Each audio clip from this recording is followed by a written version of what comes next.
Welcome everyone, this is Mandatory Topic X. My name is Ken Davis. I'm Tim Trin. Today we're talking to you about the 1988 OVA Demon City Shinjuku and the 2004 OVA Dead Leaves.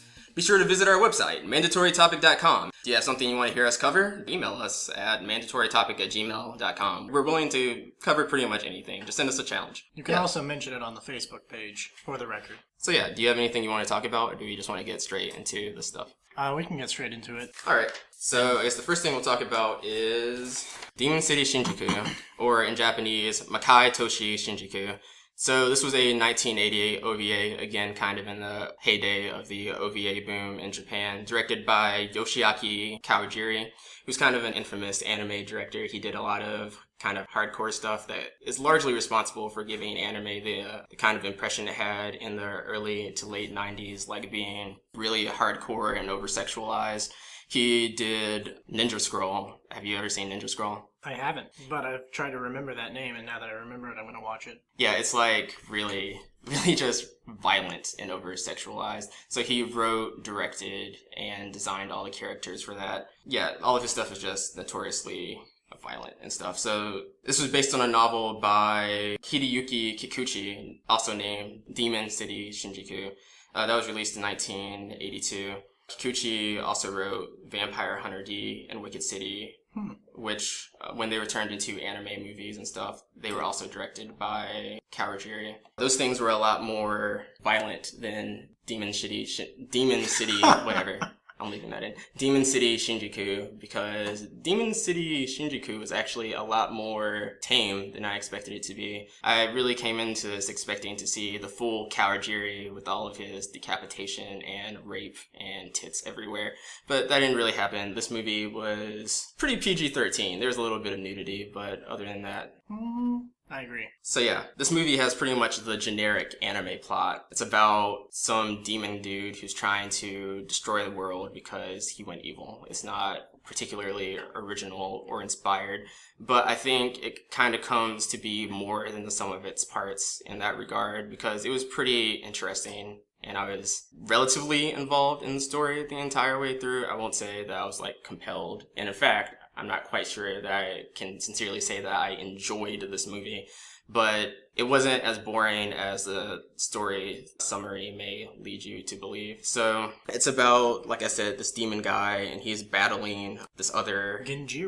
Genjiro's the swordsman dude. And that's Ra versus Genjiro. That's how the movie opens off. You just see them fighting in like some city that's being destroyed. Well, it's in Shinjuku. Hence the name. Yeah, which is like part of Tokyo, a ward of Tokyo. Yeah. So they're fighting, and that was a really good way to start the movie off, because the fight is pretty badass, at least for 1988. The animation's really good. The character designs are... I don't know. They're good, but they're kind of alluring. If you've ever seen Vampire Hunter D, then again, it's the same guy. Yeah, it's basically like that. Same director, same source material. Yeah, it's very similar to that. It's very unique. It was pretty cool to watch. So that immediately gets you interested. The swordsman dude, who's like clearly the good guy because he has the blue aura and the evil guy has the red aura. The blue aura guy gets killed. And so it like jumps 10 years into the future, and we see the good guy's son, who's like some punk kid who's just hitting on girls all the time. But he also knows the family tradition of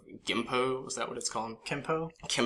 Yeah. Which I guess is their like secret martial arts. They don't really explain. Well, Kempo is just swordsmanship. Okay, that wasn't what it was called. It was called Gimpo, right?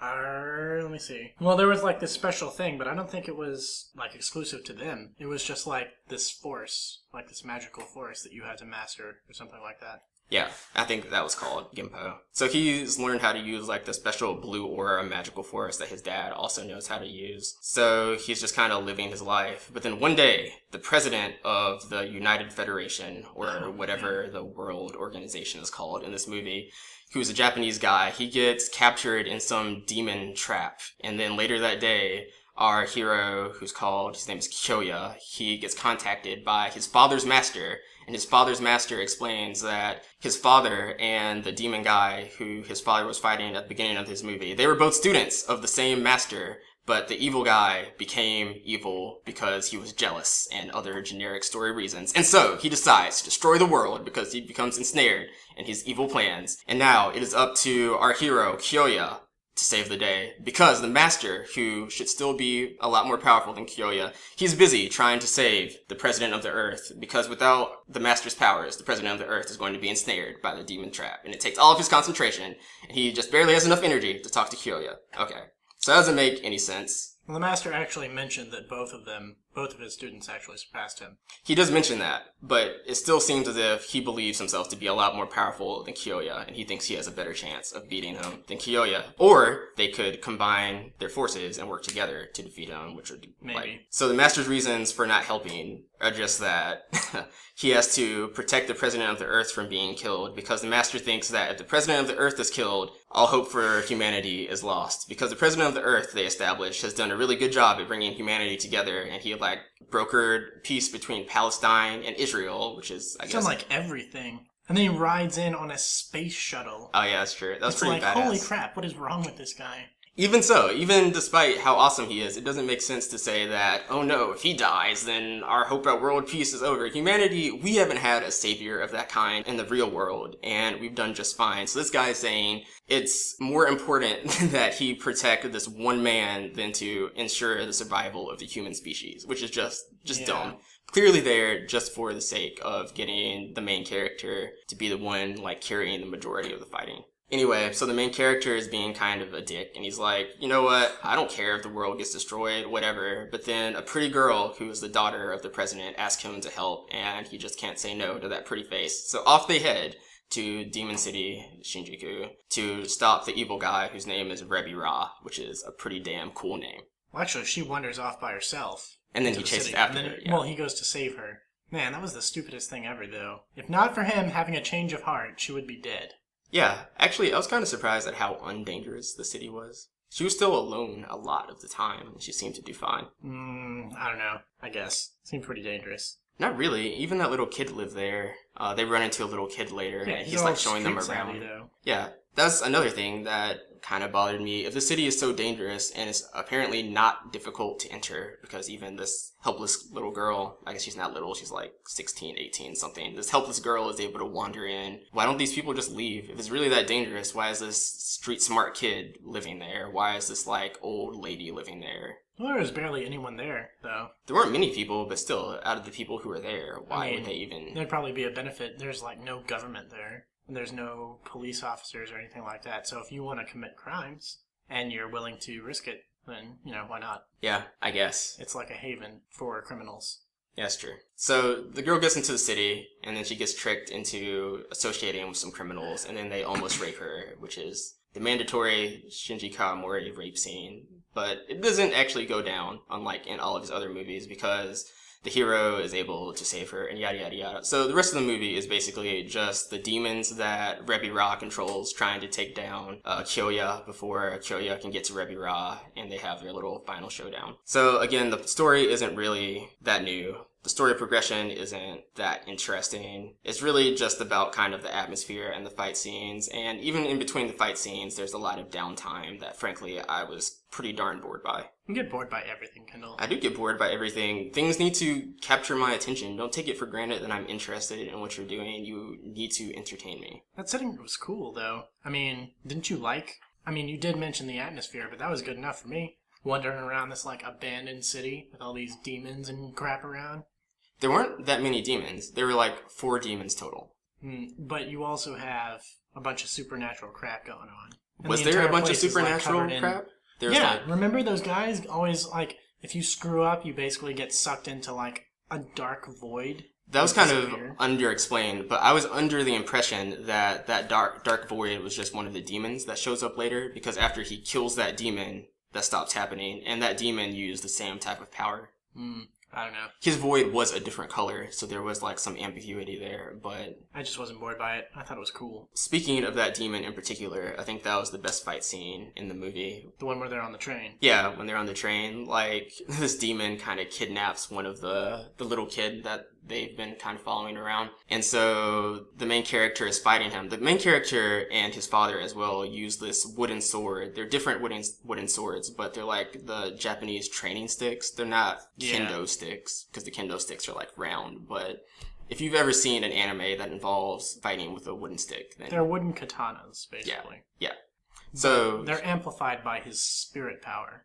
His spirit power with the blue aura. So he's fighting this monster, and he like tries to hit the monster with his spirit power or whatever, but it doesn't really work. And so they get on this train, and how he beats the monster is pretty legit. So he's hiding under the train, and the monster climbs on the side of the train as it's like moving. And then the monster gets at the front of the train. He's reaching under the train trying to get Kyoya, but then the train runs into this wall, and you think the monster's dead. And Kyoya definitely should have been dead at that point. There's no way he's going to survive. He's literally underneath the front of the train as it crashes into like a brick wall. Well, it's something a lot more sturdy than a brick wall, because the train just stops dead in its tracks. Yeah, like a collapsed tunnel. Yeah. Basically. I was wondering if he was going to be, I mean, obviously he's not going to be dead, but I was just thinking, you know what? That's ridiculous. Yeah, it's stupid, but this is why I called this podcast the Rule of Cool Podcast, because if something is sufficiently cool, it does not matter. I am willing to accept it. They think the monster's dead, but the monster, turns out, is more or less fine. I think unharmed. I think one of its arms was like damaged, but other than that, it's cool.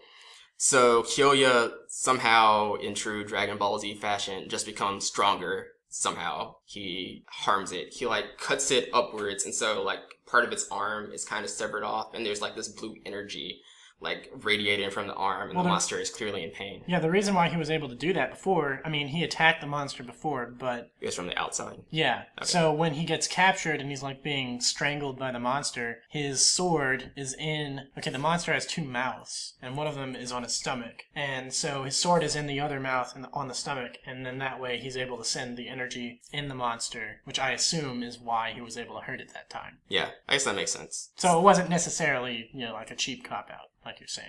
Touche.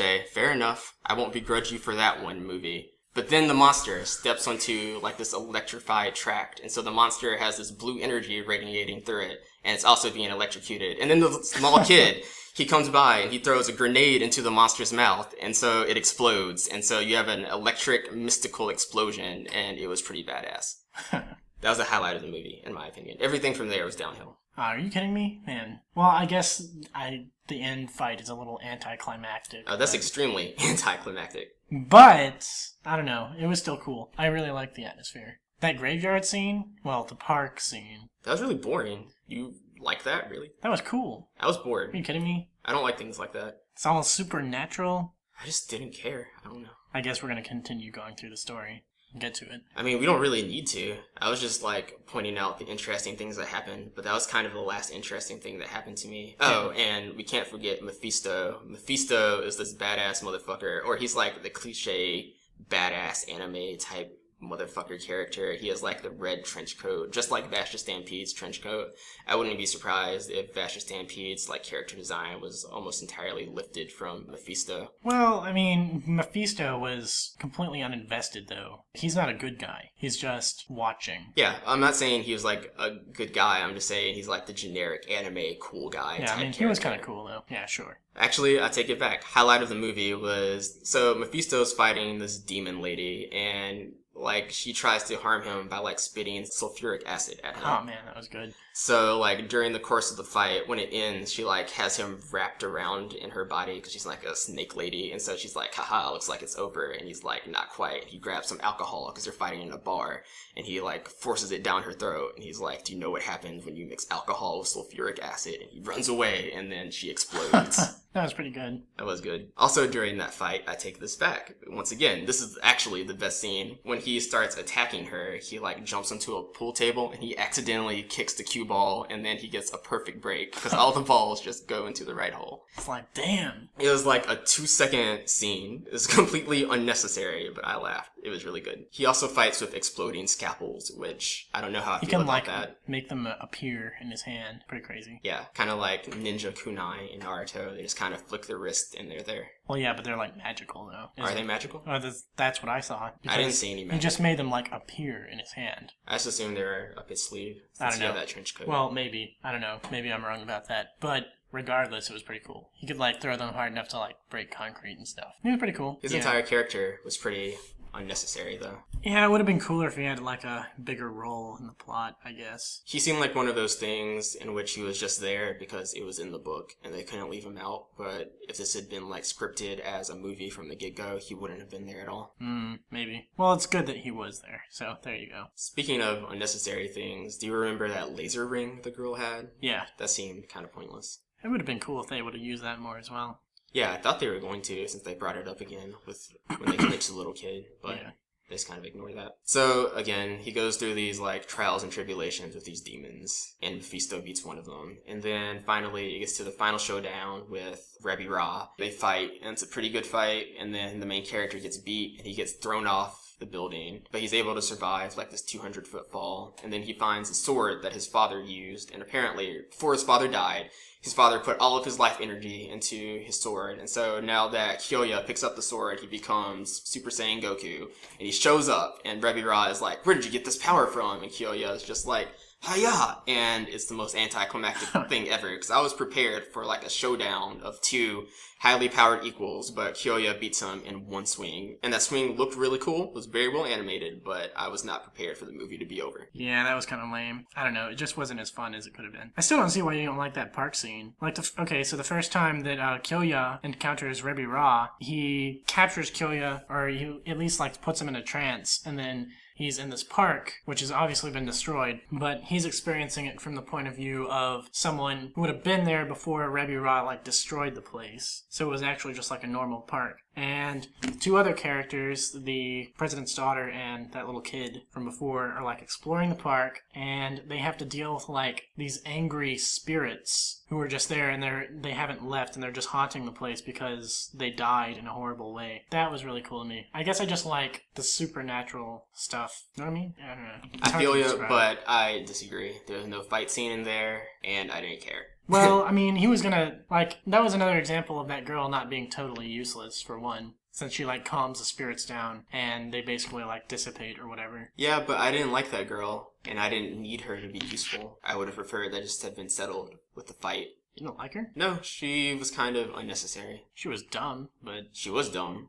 She did not value her own life, apparently. I don't know. I don't know if that's supposed to be taken as being dumb or being brave, but it seems like she was pretty dumb to me. She said she was brave. I'm saying she's dumb. She was just there for shoehorn romance, and I don't know. Movie could have done without her. Yeah, it could have been worse, though. Let's be honest. Yeah, they could have done a lot worse with the romance than they did, but I'm still not glad that it was there, but it wasn't nearly as bad as it could have been, you're right.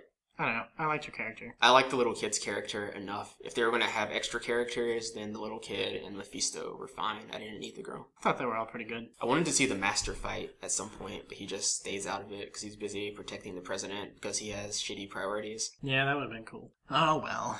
Maybe for the sequel. There actually was a sequel novel, and then apparently he wrote like another, maybe even a series of novels about Mephisto. Huh. Because he liked that character. That's crazy. I don't know what they're about. Kind of want to read those now.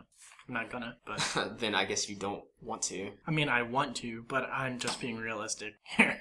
There are lots of things I want to do. And yeah, so the animation really reminded me... It's not reminded me, but it was just another example of why cell shading animation is really appealing and kind of the digital stuff we have today. Not so much. So I don't mean to sound like a hipster, even though I'm constantly promoting hipsters, but it was just a lot better back in the day. Kendall's only promoting hipsters because he wants to get with hipster women, as a show note. It's true. I can't even deny it.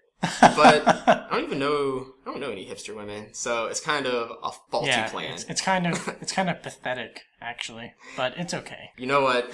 Moving on. So, do you have any final thoughts about this movie? Well, one thing that really, I really like the atmosphere. And overall, as an overall thing, I'd just say that, I really liked it. I'd say I really like the character designs, I really like the animation, I like the fight scenes, but this movie was kind of boring. It was only 80 minutes long, so it wasn't even a full 90 minutes. It didn't overstay its welcome. I just kind of wish they would have tightened it up a little bit. Either make it shorter and cut some of that stuff out, or just make the stuff a little bit more interesting, punch it up a bit. You just get bored easily. I do get bored easily. I think that's all there is to it. 'Cause, I mean, I wasn't bored. It was good. I also, as you mentioned, the character designs. I really liked the art and the style of these characters.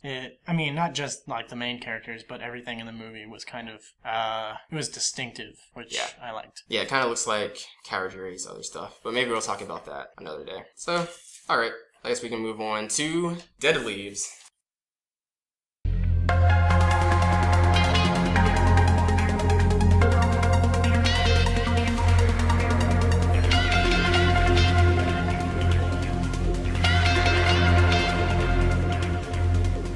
So, Dead Leaves is a 2004 OVA produced by Production IG, directed by Hiroyuki Imaishi. Really quick, going back to the last movie, Demon City Shinjuku, that was animated by Madhouse Animation. I didn't even know Madhouse was that old of a studio. I didn't realize that either. I always thought it was a little bit newer, but yeah. Cool. Dead Leaves is Production IG. Yeah, so Dead Leaves is a 2004 OVA animated by Production IG, directed by Hiroyuki Imaishi. Hiroyuki Imaishi is, of course, my boy. Directed Gurren Lagann, directed Panty and Stocking. I don't even care for Panty and Stocking that much, but he also directed Kill la Kill. He's done a lot of contemporary stuff, maybe even more so than any anime director. His stuff has, any contemporary anime director at least, his stuff has been really popular in the West. I think for like the contemporary kind of youngish anime fan, they probably know his name, maybe. They'd know Miyazaki, of course, and then they may know the Cowboy Bebop dude. What's his name? Watanabe. Shinichiro Watanabe. Those are probably the three directors I think like a contemporary anime fan may know. Definitely Miyazaki. I'm not even sure about the other two. Everybody knows Miyazaki, though. Yeah. So, I mean, even if you're not an anime fan. That's true. So, he worked on that stuff, and then he also worked on Evangeline and FLCL. He didn't direct those two, but he did work on them. So, Dead Leaves itself is ridiculous and crazy and overwhelming, and I can't say that I really liked it. Well, I agree with those, except I kind of liked it. I mean, it was weird. I don't know what's up with this guy. He does a lot of stuff that just seems really weird. Or maybe I'm just thinking of Panty and Stocking too much, because I didn't actually like that much either, but it seems like he just likes to do a bunch of weird stuff that's unconventional. Yeah. So, I don't know. But it was really good. I guess if you don't want to, I can sort of summarize it. Yeah, you can do that. I'll just say really briefly that the art style is like a hyper-exaggerated version of Tengen Toppa Gurren Lagann, if that has any significance to you. Yeah, alright. So our main characters, Pandy and Retro, it's kind of hard to even... I mean, Retro is like this guy, he's got like a TV for a head, basically, and Pandy's just this sort of weird woman. Alright, so they wake up in the beginning, outside a city, and they've lost their memories, and then they go on like this crime spree for unexplained reasons. I guess just because they needed... I mean, when they wake up, they're naked, so they probably needed to get, like, whatever. When I read a movie summary afterwards, because this movie was kind of overwhelming, and I wasn't entirely sure what was going on at points, it said it was for food and clothes and other necessities. Yeah, food, clothing, and transportation in downtown Tokyo. Alright, so, but yeah, their little rampage, they do get arrested after Pandy has, like, this weird flashback and, like, flies off the road. And then they are captured by the police and they're sent off to a prison colony on the moon called Dead Leaves. A bunch of it after that is sort of like just showing what it's like to be at this prison, which is ridiculous because it's like full of these mutants and they're all like rejects. Like they're all obviously really weird, and ugly and disgusting. And that's another reason I didn't like it. The character designs, the two main characters are okay, their designs are fine, but every other character is hideous and really uncomfortable to look at. They're hideous. Yes. I don't know if I'd say all of them are uncomfortable to look at. I'd say I guess the guy with the butt for a head was kind of gross. Yeah, that was bad. But again, I guess this guy just loves being weird, so whatever. We'll roll with it. Anyways, so yeah, the prison is really crazy, and it's like the picture... Like, it's probably an exaggerated version of an exaggerated dystopian prison, which is kind of weird. I don't really know how else to describe it. Basically, everybody's force-fed, and they're all in straitjackets. You can't even go to the bathroom by yourself. It's like all automated, and it's crazy. And so... They literally shove a plug up your butt and they suck the poop out. Yeah. And then this guy, like, he has too much or something, so there are alarms that go off. And then these enforcer guys, which are, like, sort of the main villains, well, not the, yeah, they're the main villains, some of them anyway, they come out and they, like, murder this guy and, like, 10 other people. Like, this tank guy comes out and, like, plucks him in the head, and then his body flies across the row and, like, kills 6 other people, all with that one thing just because. So that just sort of illustrates how ridiculous this prison is. Like, the inmates get murdered all over the place. They're basically not really valued as human beings or whatever, which I guess is fair because most of them are kind of disgusting and not really humans, but they take it to a whole nother extreme. Like, it's not, you know, just like they're basically cattle, or maybe even less than cattle. So anyway, Pandy and Retro, they're in their cell after all these crazy descriptions of the prison and everything else. They end up escaping their straitjackets and their, like... How did they do that, Tim?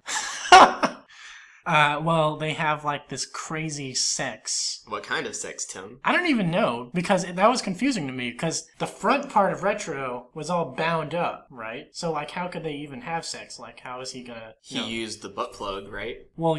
But then she gets pregnant later. Yeah, so that doesn't make any sense. Yeah, that's right. Like, but how could he have used that unless his penis is on the backside of his body? It's confusing. Yeah. But anyway, they have this crazy sex. And it was really good, and all the prisoners are listening in. Yeah, and they're all, like, really jealous. And, like, the guy, this recurring minor character who has, like, a giant drill for a penis. Which in the context of Tengen Toppa Gurren Lagann being made about 5 years later was kind of weird. Yeah, that was kind of... I actually did think about that. I wonder if this was what he was thinking about when he made Tengen Toppa. There's no doubt that it crossed his mind. Like, there's clearly a connection there, at least. I mean, it looks practically the same. Yeah, it's drawn in the same way he draws the drills in that show. Yeah. I've been thinking about trying to rewatch that show, because I have fond memories of it, but I can't remember it. Yeah, it's one of my favorite shows for sure. That's why Imaishi is my boy. I mean, do you know what I mean? I remember really liking it, but I don't remember it that well. I rewatch clips of it every now and then, so I remember well enough. Alright, well, anyways, so they escape through pretty ridiculous means, and somehow they know how to remove all the shackles and sort of get all the other prisoners out, I guess, on their little row. And so they free a bunch of guys, and they all become like their followers, and it's really dramatic. And then they go through their whole escape process, and the entire time they're being chased by the guards and,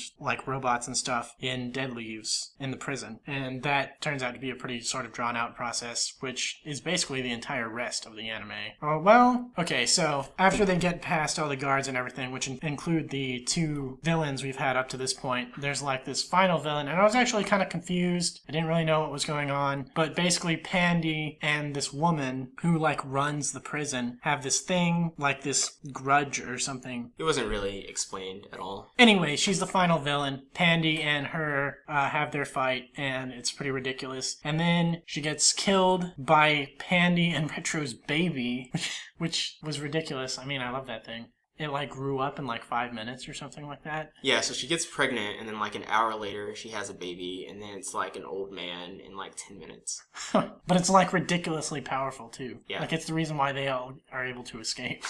It's kind of... Like, it's literally, before it's born, Pandy's about to be killed, it, like, sticks a hand out and starts shooting the lady that she's fighting. It's born with guns. And then it gets born and it, like, levitates up and just murders the lady. And then she turns into, like, a giant caterpillar, which, again, I'm sure there's a reason why, but I was very confused at this point. But it was still kind of cool, albeit a bit creepy. And okay, so the villain who turns into a giant caterpillar, not Pandy, to make that clear. So Pandy and Retro, they're trying to escape. Their son eventually goes and kills this giant caterpillar, destroying Dead Leaves. And then as they escape and go back to Earth, things look all great and nice and whatever. And then they have an emergency, and haha, ironic, they get put back into cold sleep and basically get ejected out of their spaceship and end up in the exact same place where they started the movie, outside the same city, in basically the same condition as they were. Right. So, things I have to say about this movie. The art style, could have been good. In fact, it's very unique. It's very unique to Imaishi. There's that. The animation I thought was really good. I thought a lot of the fight scenes were very captivating, and I was very interested in what was going on. A lot of cool stuff going on in terms of animation. And yeah, that's about all I can say in positive terms. Also, it was kind of funny. There are a few jokes, like when he first meets the guy with the drill, and the drill guy is like, "Ooh, that's a nice head you got there." And he's like, "Thank you. That's a nice penis you got there." That made me laugh. That's pretty funny. Oh man, another great thing about that guy, when he finally gets killed, he's like drilling into this giant mutant's neck. And he thinks he's gonna kill him. And then the mutant just like flexes his muscles and it stops him from being able to drill. It's ridiculous. And then it turns out that guy's a robot and he's got like weapons all over his body. It's pretty cool. I mean, if you like action, watch it just for that, because it's pretty crazy. I didn't think the animation was that good, though. It seems like it was choppy to me. That's weird, because the animation was definitely, especially during the action scenes, that was definitely good. I don't understand. It was, how do I put it? I thought the presentation of the fight scenes was really good, I guess you could say. Like, all the angles, all the creative sort of, I guess you could say, what's the word for that? Choreography. Yeah, like all the choreography and all that sort of stuff mixed in with the gadgets and just sort of the ridiculousness of the world. That was all really cool. And I just wished that the animation, I wish that they put in like a couple more frames per second, That's weird, because traditionally, or usually, I've been more of a stickler about that kind of stuff than you have, but I really didn't have a problem with it at all. I was impressed, actually. Well, it just bothered me because there was so much of it. And I was like, this could be so good if we're just animated a little bit better. I mean, it was really good. I liked it. I liked it more than Kendall. I didn't even like it, really. I just wanted it to end. It was not an experience I enjoyed, even though some of it was really cool. I'd recommend, if this sounds interesting to you, then watch it all, I guess. There definitely is a segment of the population who would really enjoy this, like this guy, apparently. But I'd recommend just watching the action scenes on YouTube, even if it sounds uninteresting, because those action scenes are solid, and then you can just kind of skip out on it for the rest of it, as far as I'm concerned. Man, it's lame. No, you gotta watch the whole thing through. It's only like 40 minutes. Come on, watch it. Yeah, it's 50 minutes. That's another saving grace it has. It's a short OVA, so, there wasn't that much time invested. But also, I know that the relationship wasn't, rock solid or anything, but I did kind of like how Pandy and Retro were like a thing, especially towards the end when they're just like traveling back to Earth and you think everything's gonna be okay, and they're just like, oh man, Pandy, that was such an adventure. They're about to get all romantic, and then they have this tragedy, and I was like, no! I actually kind of liked this couple, because they're so weird. I wouldn't go as far as to say that I like them, but for the story to have something that could have qualified as a romantic element, it was handled very well. Yeah, it was good. Kendall's just a hater. You need to watch it. Haters gonna hate! Kendall's gonna hate. Whatever. So, do you have anything else to say, or? Not about Dead Leaves. Okay. So, last week, or on the last episode at least, we talked about Attack on Titan, and I challenged you to just watch up until episode 8. Just watch a few more episodes beyond where you got. And I was pretty darn confident that you were going to enjoy it. And so, the verdict is in, and what's your opinion? Well, I hated it. And you want to know why? Because it was too quote-unquote good. The writing was just too clever. This is absolutely ridiculous. No, it was awful. No. Do they expect me to enjoy this? Their good writing? Their drama? This is the worst. I just can't get a concession for anything. No, you enjoyed the show. It was a good show. You changed your opinion. Nope, it was awful. You really liked it. Nope. This is lame. It was horrifying. Who does Mikasa think that she is? Some super sexy female role model? No, I say. It sure does look that way, but looks can be deceiving. And while I don't actually have any evidence to back this up, I'm sure that somewhere, deep down, she's really a traitor. Okay, so in reality, he watched the next few episodes I recommended, and he liked them, and he's just not willing to publicly admit that he has been defeated. Well, see, Kendall, when you put it like that, how am I supposed to admit it? Whatever. I win. However, I will say that it was much better than I initially thought that it was. The show was legit, especially everything involving Mikasa, and I don't know, when Eren died, I was like, the hell? Yeah. That show's really good. I was surprised, because I think I might have actually gone a little bit farther than I said in the last podcast. I think I might have actually gotten to around that area, and I, gave up or something like that. You gave up after Eren died? Something like that. I was just like, I don't know. I think I was in a weird sort of mentality. That is those weird. days. Like, there's no way I would have stopped after Eren died. I maybe even would have stopped after the Colossal Titan, like, showed up for the second time. Maybe I would have been like, I'm done with this. But after Eren died, I was thoroughly invested at that point. Yeah, I wasn't sure. I mean, I hated that guy, though, in the beginning, because he's so... Ugh, He's so good. He's so that shonen spirit. over-dramatic. I love that shonen spirit. Okay, I like shonen spirit, but I mean... This guy is just way over the top. I mean, he's way over the top by, like, shonen standards. Like, all he does is overreact to his past. That's Kamina.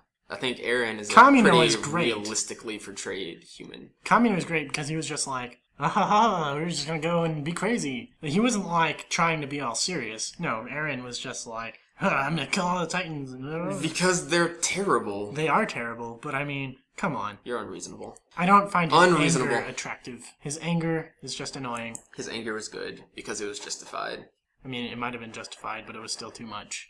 I disagree wholeheartedly. Mikasa's backstory was also really good. Yeah, that was surprising. And I liked his anger in Mikasa's backstory. I liked, like, 7-year-old Eren murdering some dudes. Yeah, that was good. I liked that, but I guess, for me, I could kind of... I don't know. I guess... Okay, maybe it's just a psychological thing, because, you know, you can't really say that Titans, like, wiping out a town is, you know, better. You know, like, what happened to Mikasa is a tragedy, but Titans are still kind of worse, if you think about it. And yet, I kind of liked that he was so infuriated with Mikasa's backstory, and yet, I kind of, you know, can't really take it how over the top he is about the Titans. So you have really bad morals. Okay, I gotcha. Well, I mean, morals are relative, Kendall. Relativism. Anyways, yeah, I'll probably watch the rest, just, you know, out of respect for the anime community. Whatever. It gets kind of boring after where you are for a while, but it definitely does pick back up towards the end, so just stick with it. It never gets all that boring, but... Also, I really like that girl, what's her name? Hanji, is that her name? Potato Girl? Sasha. Oh, Sasha. The potato girl, because she's just ridiculous, eating potatoes at boot camp. She was good. The drill sergeant, his reaction to her was nice. Yeah, that was pretty funny. Alright, so with that out of the way... Yeah, I guess we're done, unless you have anything else. No. I guess, for now, signing off. Yep, for now.